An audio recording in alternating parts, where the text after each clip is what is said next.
Bismillahirrahmanirrahim. Assalamualaikum warahmatullahi wabarakatuh. Alhamdulillahirabbil alamin. Wassalatu wassalamu ala rasulillah wa ala alihi wa ashabihi ajmain. Amma ba'du. Hadirin rahimakumullah yang saya cintai dan saya banggakan. Pertama-tama mari kita panjatkan puji dan syukur kita kehadirat Allah Subhanahu wa taala yang selalu dan senantiasa memberikan rahmat, taufik dan hidayah kepada kita semua. Sehingga pada malam ini kita masih diberi kesempatan oleh Allah Subhanahu wa taala untuk melaksanakan salat Isya berjamaah, dan insya Allah kita akan melaksanakan tarawih berjamaah. Pada kesempatan malam ini sebetulnya jadwalnya ceramah itu atau yang memberikan kultum itu Dr. Yuna. Mengingat beliau dengan kesibukannya tidak bisa hadir dengan tengah kita, sehingga panitia memanggil saya, apakah Pak siap? Saya siap saja menggantikannya daripada tidak ada yang memberikan kultum di malam ini. Tidak ada masalah. Hadirin rahimakumullah, pada kesempatan ini saya tidak akan membahas masalah kesehatan, tapi saya membahas masalah pahala ya, dan ajar bagi orang-orang yang lalai terhadap sholatnya. Mari kita simak bersama-sama karena ini penting masalah sholat. Sehebat apapun amal kita, sebanyak apapun amal kita, kalau tidak ada sholat maka tidak ada nilainya, percuma. Makanya hari ini atau malam ini saya akan membahas masalah tentang sholat. Hadirin rahimakumullah yang saya cintai dan saya banggakan, Rasulullah SAW bersabda, barang siapa yang lalai terhadap sholat maka akan disiksa dengan 15 ajab. Ini sudah ancaman ini, dicabut keberkahan umurnya. Walaupun orang itu umurnya panjang tapi tidak barokah. Walaupun orang itu panjang umurnya tapi banyak maksiatnya. Nah, ini namanya dicabut keberkahan daripada umurnya. Yang kedua, dicabut kesalehan di wajahnya, cahaya kesalehan di wajahnya. Kita perhatikan kalau orang-orang yang sering melaksanakan sholat taat itu ada aura di mukanya, cahaya itu bercahaya. Walaupun tidak pakai sunblock, apalagi conventional engine, tetap bercahaya. Tapi bagi orang yang tidak melaksanakan sholat sungguh-sungguh, maka wajahnya itu akan lusuh, puyuh, bin kecil. Ya. Yang ketiga, amal-amalnya itu tidak diberikan pahala. Jadi percuma kalau tidak melakukan sholat. Yang keempat, doanya itu tidak dinaikkan ke langit. Jadi ngambang di tengah-tengah awan ini, sampai ke atas, tidak sampai ke bawah. Sehingga para ulama itu menyampaikan, jika doamu ingin sampai atau cepat dikabul, maka segeralah sholat.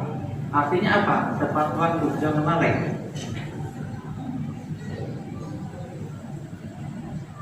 Yang kelima, tidak mendapatkan doa dari orang-orang yang saleh. Ya alhamdulillah, kalau saya lihat di sini orang-orang saleh semua. Karena sudah ada di masjid kebanggaan kita, yaitu Masjid Bagus Salam. Kalau bukan pilihan dari Allah Subhanahu wa taala, kita ini bukan ada di sini, mungkin ada di mall, di Dia atau di Transmart. Betul nggak? Nah itu, maka kita harus bersyukur bahwa ada kekasih yang memberikan begitu hebatnya ke kita, sayang sama kita. Apalagi di bulan Ramadan. Subhanallah. 3 ajab di syariat sakaratul maut. Allah akan menghinakan kematiannya. Kita pernah dengar kematian orang di kamar mandi terkunci, Kita dengar kematian seseorang di WC. Kita dengar seseorang mati dalam keadaan judi dan mabuk. Bahkan kita dengar seseorang mati di atas busa. Betul nggak? Karena dengan kelakuannya. Yang kedua, mati dalam kelaparan. Yang ketiga, mati dengan kehausan, rasa haus yang sangat bisa terganggu.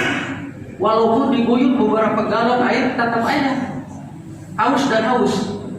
Apalagi bulan puasa banyak kolak, dimasukin kolak, tetap haus. Nah, itu 5 ajab di dunia. Di agama. 3 ajab di dalam kubur. Nah, ini mengerikan sekali ya. Tubuhnya akan dijepit oleh tubuhnya itu sendiri. Sehingga tulang rusuk kanan dan kirinya bersilang atau dia bersilang. Manakala sudah bersilang berarti ada kehancuran jantung, liver, paru-paru dan sistem pencernaan. Maka hancur dengan sendirinya.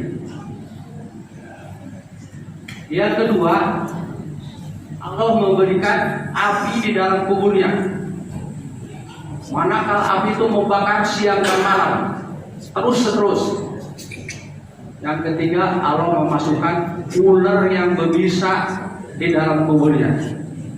Matanya yang merah mengeluarkan bara api dan kukunya terbuat dari besi yang panjangnya 1 perjalanan.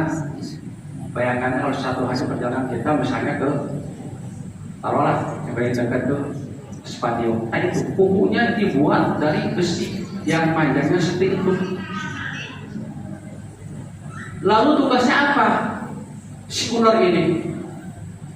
Ular itu berkata, aku diperintahkan oleh Tuhanmu untuk memukulmu karena kamu telah melalaikan sholat subuh sampai duhur, sholat duhur sampai asar, sholat asar sampai maghrib, dan kamu melalaikan sholat isya sampai subuh. Maka dia memukul. Sekali pukulan dia mendembangkan atau menenggelamkan dalam tanah 70 hasta. Berapa 70 hasta itu? Mari kita hitung secara matematik. 1 hasta itu 50 cm, katakan 70. Berarti 3.500 dibagi per meter. Berapa dia terbenam? Dan itu terus menerus dilakukan sampai adanya hari kiamat baru selesai. 3 ajab di saat dibangkitkan.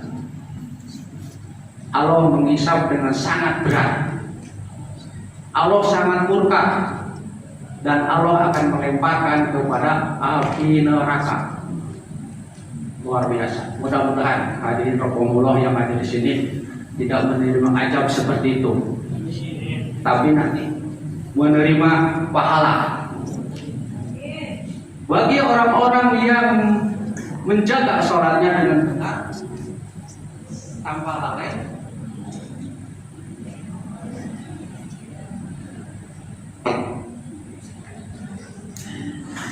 bagi orang yang menjaga sholatnya, maka akan dimuliakan dengan 5 perkara.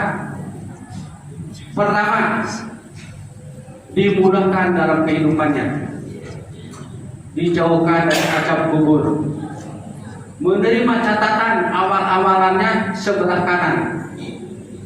Bagaimana kalau sebelah kiri? Pertanyaannya. Udah jelas nama sebelah kiri itu sangat membahayakan. Go to hell, langsung neraka. Nah, apabila kita menjaga sholatnya dengan betul-betul, maka Allah akan mudahkan kehidupannya, dijauhkan dari ajab-ajab kubur. Yang selanjutnya menerima amal-amalan, dan yang terakhir adalah mendapatkan yang terbaik. Hari Rokumullah, di dalam kesempatan bulan Ramadan ini jadikanlah momentum yang sangat berharga, jadikanlah bulan emas. Karena kesempatan emas itu tidak akan berulang untuk kedua kali. Sayang sekali kalau kita tidak diisi dengan amal-amalan yang banyak dan baik, sehingga bulan Ramadan itu lewat begitu saja tanpa membekas dari hati kita. Oleh karena itu, mari kita sekuat tenaga sisa kita untuk betul-betul menjalankan ibadah puasa itu dengan sungguh-sungguh. Niatkan di dalam hati kita memohon sama Allah Subhanahu wa Ta'ala agar dilapangkan, dipanjangkan umurnya, diberi kesehatan dan mampu melaksanakan Ramadan ini sebaik-baiknya agar kita digolongkan ke dalam orang-orang yang la'alakum tatakun, takut sama Allah Subhanahu wa Ta'ala. Demikian yang bisa saya sampaikan, lebih dan kurangnya mohon maaf. Saya akhiri, wabillahi taufiq wal hidayah. Wassalamualaikum warahmatullahi wabarakatuh.